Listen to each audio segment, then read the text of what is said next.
Good Sunday to you all. Welcome to All Elite Radio. Of course, I am Shawn with my tag team partner Ashlee, and we had one Maximum Carnage week of professional wrestling presented by AEW.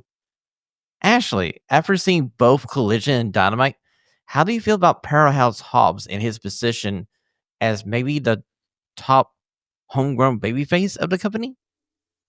I like this push we're seeing for Hobbs. We saw the potential in him before his injury, and it's nice to see them keep up the momentum with him after it. Well, if you didn't see Collision last night, he was taken out by the learning tree halfway through the show, but was able to make it to the main event at the end to get the hot tag and get the pin on poor Brian Keefe.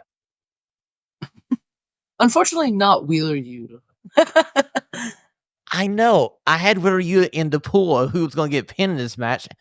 Everybody would think it'd be Wheeler Yuta, but no, it's Brian Keefe this time. Truly, I wanted that spot where everybody hit their finisher on him. I think we all did. I think honestly, that's the only reason where Yuta is in this company is to take everybody's finisher. Oh yeah, especially after he did the Bryan Danielson yes taunt in the corner. I was ready for Powerhouse Hobbs to put him through the mat. Well, Powerhouse Hobbs had a good reason to put him through a mat because if you saw AEW Dynamite, he came out and hit the cycle knee on Powerhouse Hobbs, which led to Jon Moxley getting the Bulldog choke. And we'll tell you how the rest of the match ends here just in a moment as we go to our AEW Dynamite recap. We're going to start off with the beginning of the show. And damn, what a good match we had to start off the show as we had Omega versus Brian Cage. And this lived up to all the hype we had from the week before.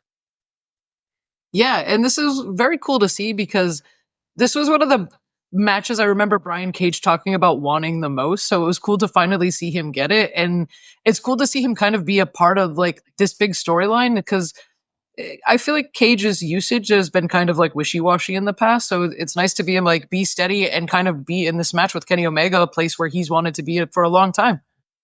Well, actually, starting out in AEW, Brian Cage was in a very good position because literally he was the first person to be physical with Sting in a ring in about 4 to 5 years. Then after that feud with Sting and him, it kind of went downhill for a while. We didn't see Brian Cage that much. Now we're getting him into Don Callis family. And of course, to finish this match, Omega hits the one wing angel. 1, 2, 3. Omega wins. And the Don Callis family attacks again. And for the second week in a row, we get Will Ospreay making the save for the most unlikely new buddy tag team we're going to get in AEW, Omega and Ospreay. The newest Can They Coexist? So, coming up this Wednesday on Dynamite, we're going to see Will Ospreay call out Kenny Omega. And I got a feeling we're going to advance the storyline and we're heading towards Omega and Ospreay being a tag team versus Kyle Fletcher and one other member of the Don Callis family. Yeah, very much looking forward to this. And also, great to see Kenny Omega still looking so great. He's still coming off that very scary diverticulitis. His match with Gabe Kidd and now this match just kind of further proving like how back Kenny Omega it really is. Well, it truly is. He is truly the best bout machine. Because, dude, these two matches he had to start 2025, they're already in my list of best matches of the year. Oh, yeah. Gabe Kidd and Kenny Omega is already up there. So we're going to move on. After this match, we had Ricochet come down to the ring, and he was going to give his opinion to the crowd, and the crowd didn't want to listen at all to him. He stood in the ring for a while. Then we heard Swerve's music hit, and he looks towards the ramp, thinking Swerve's going to come down. Chris Nana runs out from the back by the announce table, grabs a chair, and whacks him in the head. And then swerves over his body. See, Swerve's not a dumb babyface. He had a plan. Yeah, no, I I really like this, and this turn for Ricochet is very cool. Like he kind of came in with, I think, what we kind of expected to see from Ricochet, and to see him kind of take this and run with this very insecure, like dastardly heel. I like this, and I'm interested to see where he takes this, because I feel like as crazy as he's pushing things now, I think possibly losing to Swerve could push him over the edge. And that match will be happening on Dynamite in 3 weeks when they go to Atlanta, Georgia.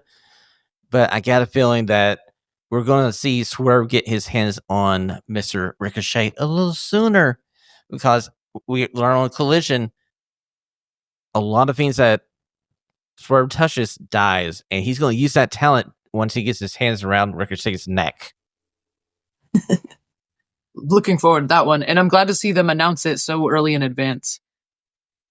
I know, Ashley. Literally, after we saw Collision last night, I had almost the full card for AEW Dynamite coming to Knoxville, and I'm excited for this. This is a good card. We're going to run it down at the end of the show for you. On to our next little segment, and it's the trios match. It's Private Party and Mark Briscoe versus the Hurt Syndicate. And actually, we knew this last week. This was just to set up for the AEW Tag Team title match that we're getting here in Knoxville, as one member of the Private Party got pinned in this match. Yeah, and scary to think about what this means for our tag team champions as of right now, because the crowd seems also very behind the Hurt Syndicate, and nobody missed a beat with MVP in the ring, calling out the ball in as everybody screamed it. Very true. It's been a while since Mr. MVP has been in the ring, but everybody knew what to do when he threw the elbow up and we're like, ballin', buddy, ballin'. Yeah, and he looked great. So I know we're kind of pushing the limits of the roster usage in this company, but if we can kind of slide him in these spots like this every once in a while in a trios match with the Hurt Syndicate, let's do it, because he looked great. Well, heck with it. We can use the freebird rules once they win the titles. So it's the Hurt Syndicate versus whoever, and you don't know which two of those three members of the Hurt Syndicate you get. Genuinely, we need this rule. There's too many like good trios that you could kind of like help, move up with that rule. Very true. So after the Hurt Syndicate took care of Private Party and Mark Briscoe, Jeff Jarrett comes out for a promo, and we're in week 2 of the build towards MJF versus Jeff Jarrett. And I gotta say, by the end of this promo by MJF, he is dead man walking. Yeah. Um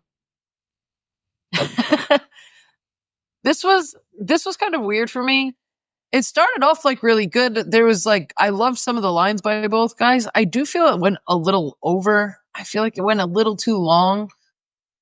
But I'm curious to see where this goes. Like, are we kind of going to be put in the position of another retirement match so soon?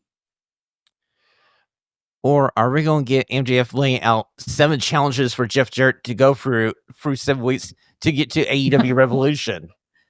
True, that is the MJF MO. I mean, true it is. And Revolution is in March. That's true. We still have a few weeks till it, so he could definitely set up what, like a five-man challenge or something to Revolution.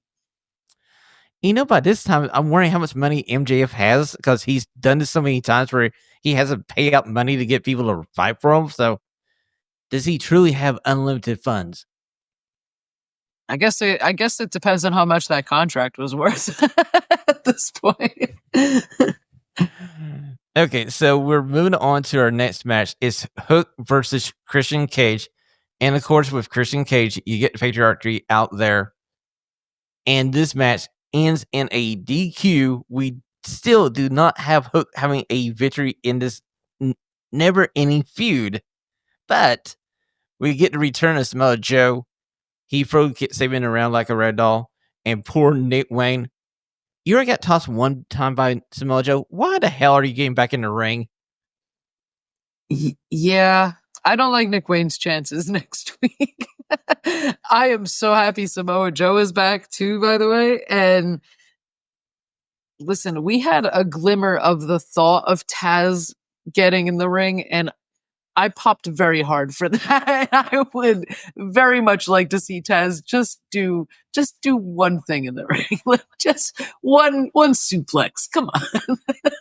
Yeah, I mean, just let him roll in the ring, let him grab Kip Sabian, let him suplex Kip Sabian or Nick Wayne. I mean, either one, they're interchangeable. It would not hurt either person Or just storyline throw wise. Taz Mission on. Yeah, like you have the Red Can't do Rum. anything like too physical. Throw Taz Mission on. I got like we got to do something because that he got up from the commentator desk and I was like, yes, get in there. Exactly. Then we hear some about Joe's music, and you're like, well, sort of disappointed we didn't see Taz, but oh, we get Samoa Joe. Yeah, and I was like, yes, you get in there. Okay, so that went through that match. So let's move on here. Do, do, do, do, do, do, do. Do it. I did. Everything up here. So after we had the Patriot get their butts kicked by Samoa Joe, we go backstage, and it's the Undisputed Era. Oh, sorry, Undisputed Kingdom, and they cut a promo where they're basically sending out the golden prophecy that I kind of predicted back on our prediction show back in December. So all systems go for my golden prophecy for the Undisputed Kingdom. Yeah, and they all seem very interested in that TNT title as we saw. There's a series of 3 matches that Daniel Garcia can have in the next 3 weeks that I'd be kind of cool to see him have. Yeah, genuinely, and him and Kyle O'Reilly, yeah, I could. And Roderick Strong, Adam Cole, like do it. You said back to back to back. Let's do it. Okay, so we're up to the next match. It's the Casino Gauntlet for the women. And we kind of predicted a winner last week when we were talking about Tony Storm having her first loss, this rookie Tony Storm having her first loss last week. She recovered and she won the chance to face Mariah May at AEW Grand Slam in Australia, which just happens to be in her hometown. So What a moment for this rookie. She's starting off the year strong. and we saw the debut of Megan Blaine. This lady looks like $1,000,000. I feel like she has a pretty bright future with this women's division. Yeah, she is just a powerhouse as we saw. I saw her live a few years ago, and to see like the difference from what I saw live to like kind of seeing her now like officially signed here in AEW was just like an insane growth gap. It's wild. It is crazy to see the visual of her being taller than Chris Statlander and being freaking jacked. Where she she was more jacked than Willow. I was going like, wow, this is a lady you could build your division around. Yeah, and I know she was used like a few times earlier in AEW, just on AEW Dark a couple of times here or there. But even then, like she did not have like the presence and the just as to say the aura that she has now. Because everybody, I'm pretty sure there were people who had no idea who she was going into it, but are now very excited to see where she goes after this because I'm who she makes a target now. Like Chris Statlander seems the likely landing place, and maybe we see some help from Willow after this match. I mean, during this Casino Gauntlet, we did have a little tease of the friendship getting back together. Now, granted, it quickly dissolved. They went to finding each other, but for that one little moment, everything felt right in the world. Yeah, and I love it. I'm curious, and I also wanted to quickly shout out while we talked about this match was Mariah May on commentary because just another area where she excelled at. I thought she did great. The way she spoke about all the competitors, the way she made them all seem like threats, but like not enough to take me, but enough to be a threat. So I never really heard her do like as much commentary as that, and I thought she did a great job. So I just particularly wanted to shout that out. Yeah, she was good during that match, and she made Megan Fane's debut even more special because she literally put her over at like this deadly threat. You saw the fear in her face, and in her voice is like, Does she work here? I don't think I So remember her she getting a doesn't even go contract." here. So yeah, Mariah May was amazing during this match on commentary, just helping this division grow through the fact that she's willing to put these ladies over just enough to make the matches seem like a possibility she could lose down the road here at AEW Grand Slam in Australia. Maybe we'll have to wait and see. But we get to the main event. It's Powerhouse Hobbs versus John Moxley. And of course, when it's a John Moxley match, the Death Riders are everywhere. And literally, this match ends with a little help from the Death Riders and a very late save by the babyfaces. Cope, what were you doing backstage? Can I ask that? Right, you guys were doing nothing before this. You should have been prepared for this moment. I mean, like, they don't help poor Powerhouse Hobbs during the match so he can win the AEW World title. But then the Death Riders decide, you know what? This knee brace, you don't need this knee brace. Let's just put a chair to the back of your knee. Where's the baby faces? I apparently trying to get their music queued up or something. I'm not quite sure. They're always like just right after the train wreck, you know. Honestly, if I was Powerhouse Hobbs, I'd be like, wait a minute, you guys didn't help me. Why am I in a 12-man tag match with you guys? Very true. I mean, like I said, like they weren't in a match beforehand. They weren't doing anything, so they were just chilling in the back. They could have been prepared for this moment.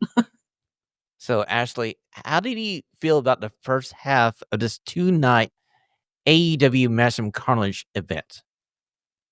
I thought it was a very good start. I wish we had gotten a little bit longer on that women's casino battle royale. That's kind of why I felt like maybe the MJF Jeff Jarrett section could have been cut down a little bit just to give them a few more minutes because there was quite a few women in that match.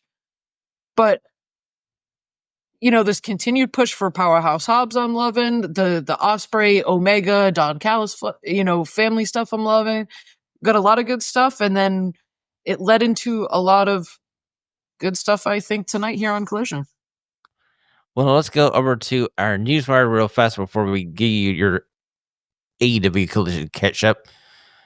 And my first news story during the newswire is Fightful is reporting that some in AEW wanted Camille and Mercedes Moné to have a blow-off match.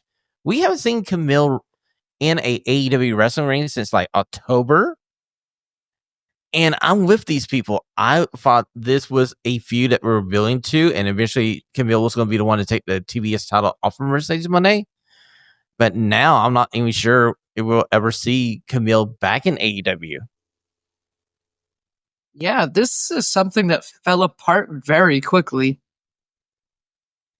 For someone that had so much promise and so much build leading into the fall of 2024, this partnership between Mercedes Moné and Camille really faded fast, and it was really written off TV kind of haphazardly as we didn't even see who could attack Camille, and they just basically had her attack off screen. Yeah, and like no real mentions of her. It feels like she's kind of just been scrubbed from everything. I know it feels like Will Smith just walked out on the set and had the thing flash everybody in the eyes and like, who's Camille? I mean, I'm not sure what caused this. I don't know. We like you said, we didn't get to see much of her in the ring, so I don't know if there was any sort of issue. Like there was nothing that we saw really. So I'm not sure what happened. Well, we'll have to see what we learn down the road, but hopefully, eventually, we'll see Camille back in the ring because she is one amazing talent, and I personally enjoy seeing her in the ring. My second news story for you this week, Ashley, is apparently after that Texas Death match we had this past collision between Heyman Adam Page and Christopher Daniels. Christopher Daniels is retiring from in-ring action, and boy, what a way to go. Yeah, in this very brutal and just outrageously violent match, but kind of nothing new for Hangman in the Texas Death match. And I think it was like a very cool honor for Hangman because these guys have a lot of history. There's a lot to go back to. I think they did a good job building it. I feel like maybe at the beginning it was like a little weird, but I feel like the promos over the past few weeks, the back and forth have been very good. And like you said, with him going, like what a way to go out in a match that was very good, very violent, and is furthering Hangman's character along. So this is like also Daniel's kind of passing along something to Hangman as he leaves. Yes, yes. It was a great match. I'm gonna talk about it more when we get to Collision. My last news story for you this week. In the long drama that is Ray Fans and AEW, if you go to shop AEW right now and type in Ray Fans or click on the link for Ray Fans, it goes to a 404 error message. As apparently AEW has pulled his merch from their company for Fightful. I I this whole situation has been a mess. Um Either way, I'm just gonna say Tony Khan needs to work this out one way or another with Phoenix and get it sorted. Either fix it and release him and let it go, or work something out with him to work a couple of matches here and there until your time. Like you can't be doing this kind of stuff. This is not what you should be doing with any talent. Honestly, it feels like two kids in a sandbox who got mad at each other and now they don't want to play with each other. So they're just each one is trying to find a way to just annoy the other one. And this is just the latest chapter in this story. Yeah, honestly. And this is not what Tony Khan needs to be doing. Um, he takes a lot of criticism, some deserved, some undeserved, for the way he runs AEW and how he is with the roster. He should not be doing this. Like, don't be engaging in these weird tactics. You don't need to be holding people there if they don't want to be there. It doesn't need to be like this. Like, you have a million people on this roster and you don't have enough time to accommodate everybody as it is. Work it out with them, let him go, let him find out if the grass truly is greener for him. And then, you know what? In a couple of years, if he isn't happy, maybe you guys come back together. Who knows? Wrestling is always never say never, as we've seen. So I don't understand the unwillingness to just be the bigger person, I guess, in the situation and work it out and move on. You know what? You said it great. And honestly, my one advice to Tony Khan would be like, look, you're the head of this company. Eyes is always on you. It would be easier for you to cut bait with Ray Phoenix, cut him a check, maybe not for the full amount of what his contract was, and say, hey, there you go. Have a great time. Let him go over to the other company. And like you said, let him see if the grass is green on the other side. That way, when you get around to new signs and people coming to be free agents, they don't go back to, oh, you remember how you treated Ray Fance? Yeah, because that's going to affect anything. Because, like I said, it's always never say never, but treating people pretty poorly like that is going to obviously factor into any future decisions made. So just bury the hatchet now, move on. You have a million people on that roster, just as talented, just as great, and just could use as much spotlight as you were giving Ray Phoenix before all of this. So true. I mean, their roster is over 200 people. You have people you can slot into this a slot that you would have Ray Fance do something. So, I mean, come on. That Right, has me. you're not short on the luchador talent for sure. No, you have a pipeline into Lucha Libre, and then you have like Bambino. He came back. He had a match. He had a vignette or two. We haven't seen since his return. I am curious. He's going to be on AEW this weekend, so I am curious to see if maybe anything is said about maybe a possible upcoming like return match. Yes, I'm going to be checking out. Hey, EW, at the crack of dawn tomorrow or today, as this is Sunday and we're giving you the show. So this has been your AEW Newswire for January the 20th, 2025 here on All Elite Radio. We're moving over to our collision catch up. Ashlee, we start with Christopher Daniels versus Heyman Adam Page in a Texas death match. Ashlee, why was this the opening match and not the main event? Um, Genuinely not sure because it looked like I know it was like there was it was recorded this week, so I didn't know if they taped that match last or they switched out the mat quick when I wasn't looking. But when we came back after Christopher Daniels lost about, I don't know, 6 gallons of blood everywhere, there was a new mat down. But we talked about it a little bit already, and it is very sad to see Christopher Daniels go, especially just being there since day one. I'm hoping that he's going to stick around and kind of stay in some sort of position here. Maybe That he can help out with Ring of Honor or something. GM of Ring of Honor, maybe? I don't know. Maybe booking Ring of Honor? I mean, what a noble concept. Hey, Tony, let someone book Ring of Honor.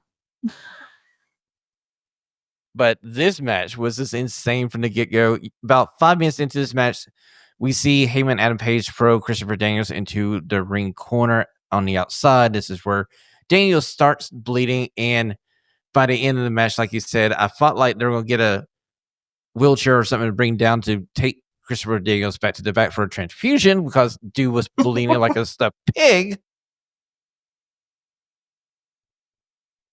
Truly, this was kind of like there was some gross spots, like cringe spots, like the best moonsault ever that Daniels did with the table on top of Hangman. The table caught Hangman. His lip was all busted open after that. Daniels was busted open on the head. He had barbed wire cuts all over him. He got whipped with that, was it some sort of like cable wire that Hangman tried to kill him with?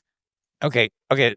Let's talk about this thing that looked like at one point I thought it was zip ties, but it wasn't zip ties. It was literally a roll of barbed wire where it looked like he had two circle cuffs on the end of it and barbed wire in the middle, and he was using it as a whip. He was using it to like a cheese grater on the head of Christopher Daniels.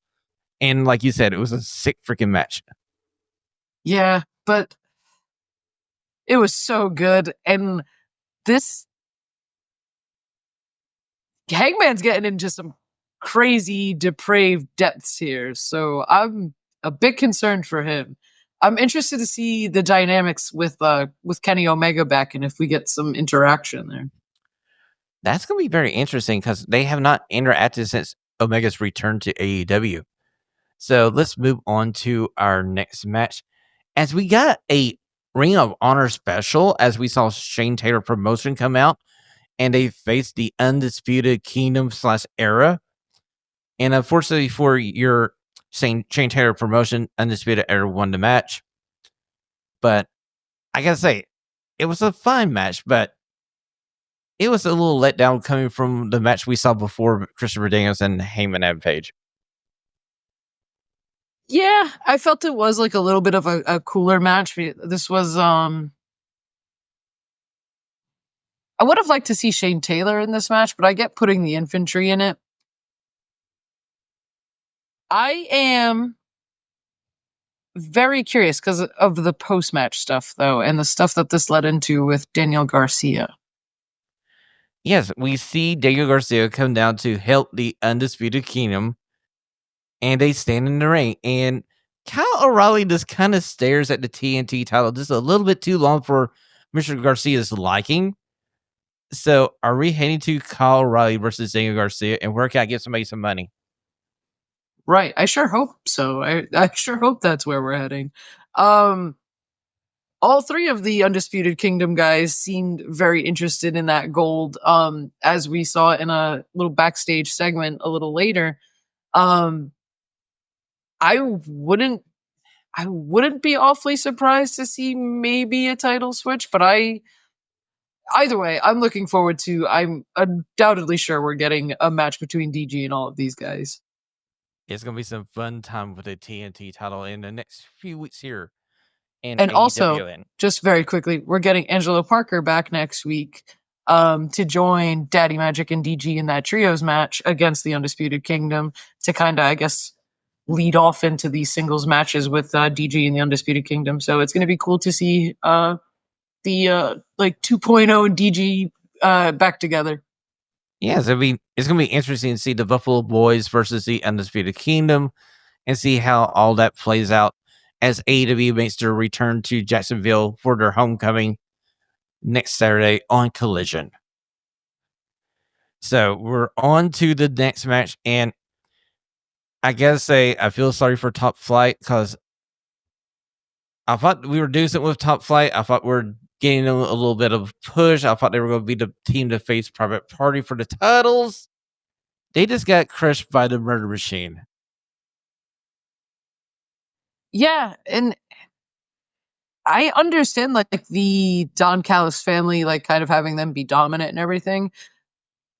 But genuinely, I mean, if you look at that family, if there are two guys in that family that could probably take a loss and still be fine, it's, dependable monster Lance Archer and dependable monster Brian Cage. So I was kind of surprised to see them get the win here, especially cleanly, like with no interference from like Leo Rush or Action Andretti. We kind of saw the post match stuff afterward, but just a clean loss for the Top Flight boys, and I feel it kind of knocks them down the ladder, like you said, in what we thought they were climbing to at least a shot at the tag team titles. Exactly, because they lose clean to Murder Machine.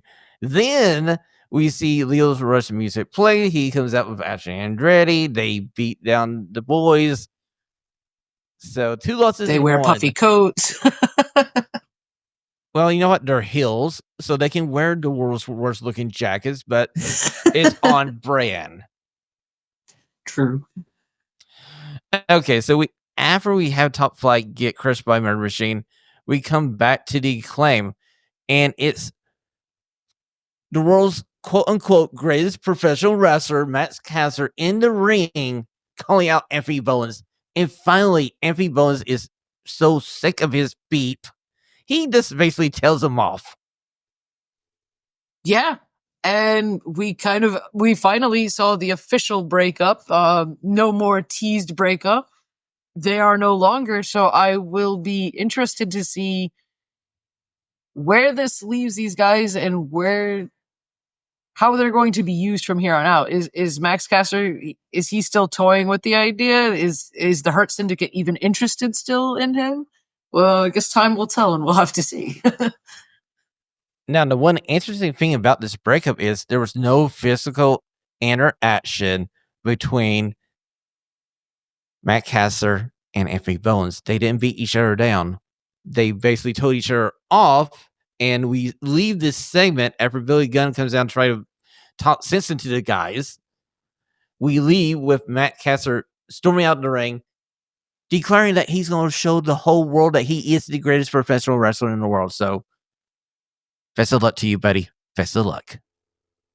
Truly, I mean, I will say Max Caster, in my opinion, has had a rough like year, maybe a little less than a year. I would say maybe with some of the promos and stuff, but I genuinely did like the work he put into this breakup. I thought he was actually like really funny with his like quips and kind of like mocking Bowens. I'm curious to see where he goes. I think he should go into a stable somewhere, but I'm not sure where. See, that's the one thing you got to worry about the Acclaim now is that we're splitting them apart.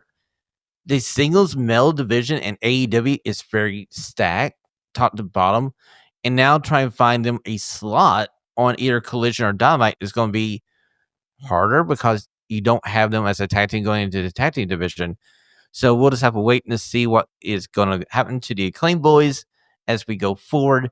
But we do get a Continental title match between Okada and Ishii on Collision.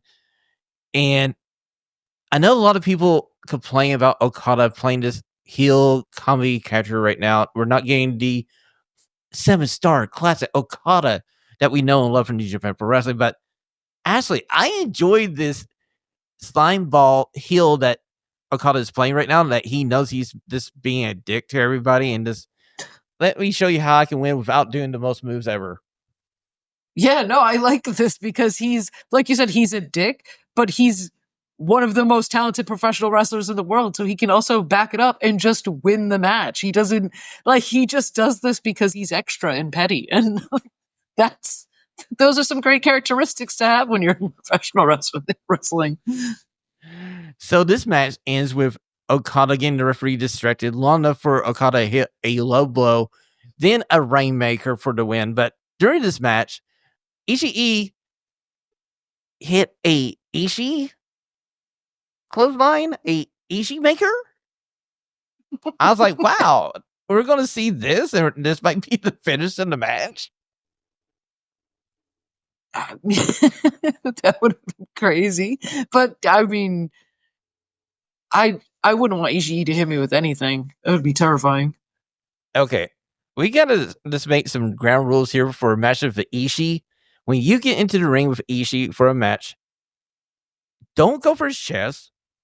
Don't try to No. chop him. He's built like a freaking tank. Right. The only way you can get this guy down is go for his knees. This is how you should go. But no, everybody wants to get into a chop fest with Ishii or a headbutt match. I'm like, no, I would never do that. You would never catch me dead to do that. Right. The guy has a hard head, no neck. He's gonna beat you in that every time. But hey, we all love the Stone Pitbull, and he had a fine showing here. So very cool.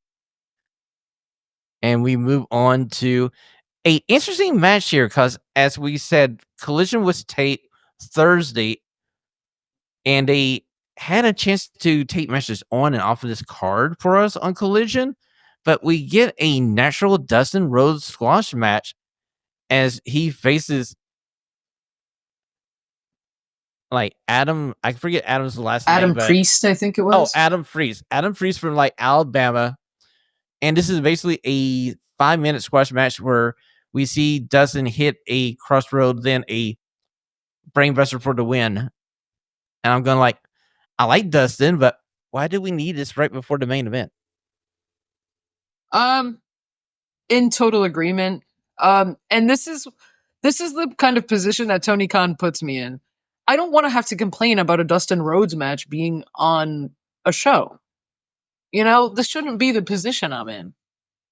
But this should be on Ring of Honor. He is a double champion on Ring of Honor, and he's having this weird squash match with, I'm pretty sure, a guy that would only have been introduced to any AEW fans on maybe Dark, or if they watch like some of the indie wrestling that indie promotions that Adam Priest has wrestled for. It's a strange call, and yet again, I don't want to have this conversation again, Tony Khan. Ring of Honor needs to stay on Ring of Honor. Well, we're going to go to the next match because we get Julia Hart versus Hardy Cameron. And we could literally gave the 5 minutes of the previous match to this one as they were cooking pretty good there for a minute. And of course, Julia Hart wins with her heartless submission. But yet again, another week, Hardy Cameron giving a good showing, and the crowd is slowly getting behind Hardy Cameron. Yeah, and this was a nice showing from two younger, kind of like less experienced members of the AEW women's roster. So to see these women put it like together, this kind of match with kind of the experience that they don't have right now, imagine seeing them revisit this in like 6 months. Like, I would love to see them. Now, if you're paying attention during this match, Harley Cameron has some eye makeup around her eyes. Mhm. Are we eventually getting a Julia Hart all female faction and she's gonna add Harley Cameron to her crew? Because remember the last time we saw Julia split some mist in a female's eye, we got her tagging up with Sky Blue. Maybe this is a seed for something down the road. I'm hoping. I Harley Cameron, the bigger spotlight she gets, I think the happier we'll be. So we're to the main event of the night. It's our 12-man tag team match. But before we get to the 12-man tag match, the learning tree has gone out. They basically copied the Death Riders and attack Powerhouse Hobbs' knee. We see a AEW official go over to Powerhouse Hobbs and ask the dumbest question in the world. Are you okay? I just saw you get attacked with the learning tree and a baseball bat. Are you okay? I hear you screaming on the ground, writhing in pain. Are you good? So this leads us to the babyfaces being a man down versus a hodgepodge of the learning tree and the Death Riders. And can the heels get along long enough to win a match? I mean, they did seem to coexist. They didn't really seem to have any too many issues, maybe until the end. But we did see more involvement from Pac, who was not in the match, to help along with Moxley and the Death Riders. Still not quite enough, though. I mean, they basically, the majority of the men jump over the rail. They fight all over the building. So we're left with, I want to say it was Turbo in the ring versus Brian Keith. I think those are the two gentlemen in the ring. Powerhouse Hobbs comes out. Powerhouse Hobbs hobbles down to the ring. He makes the hot tag. He goes to town. The heels cut him off a little bit, but a spine buster, and Brian Keith eats the pin. And we put over Powerhouse Hobbs as the conquering babyface after a week where he was front and center in AEW action. And I'm so happy for them pushing a homegrown AEW talent. Yeah, and I maintain I think Wheeler should have ate that pin. I think I think that would have made the dynamic between Wheeler and Mox kind of a little more interesting because I feel like Wheeler's kind of that guy that does usually take the pin if they're in a multi-man match where they lose. So to kind of see him maybe take another loss might have pushed Mox over the edge. Plus, I like Brian Keith and I like the work he's been doing. He's been super funny. I would like to see him be a little more involved in ring. Well, during this match, we do see you to turn around backwards and get accidentally bumped off the ring, and John Moxley just turns over to him in pure disgust. And rightfully so, honestly. Like I said, after he mocked Brian Danielson, I was like, put him through the mat. So, Ashlee, leaving Collision, how did you feel about the 2-day tapings here in Cincinnati, Ohio? Was it the right call to have these back-to-back tape? Well, one was live, one was a taping, but these two back-to-back events for AEW in Cincinnati. I will say I like the venue.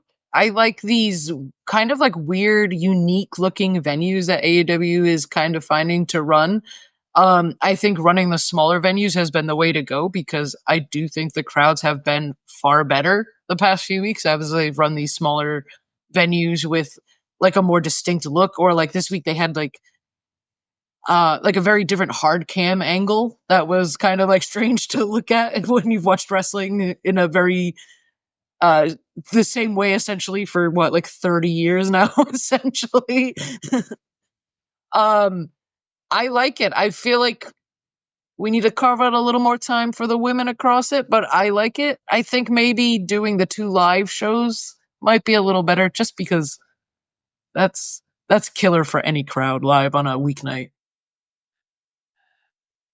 And if you notice on Collision tonight, we had some redubbing of the actual commentary, and sometimes the audio levels were a little bit different. And for a couple of the matches, I thought Kevin Dunn made a special appearance on the camera angle button. Yeah, it's some weird production and technical issues for a show like you said that's recorded. Weird, I sound mixing, weird cuts. But I mean, I guess it's not an AEW show without production issues, even on recorded stuff. Well, actually, I'll let you know next week as I'm going to AEW Dynamite as they come to Knoxville, Tennessee.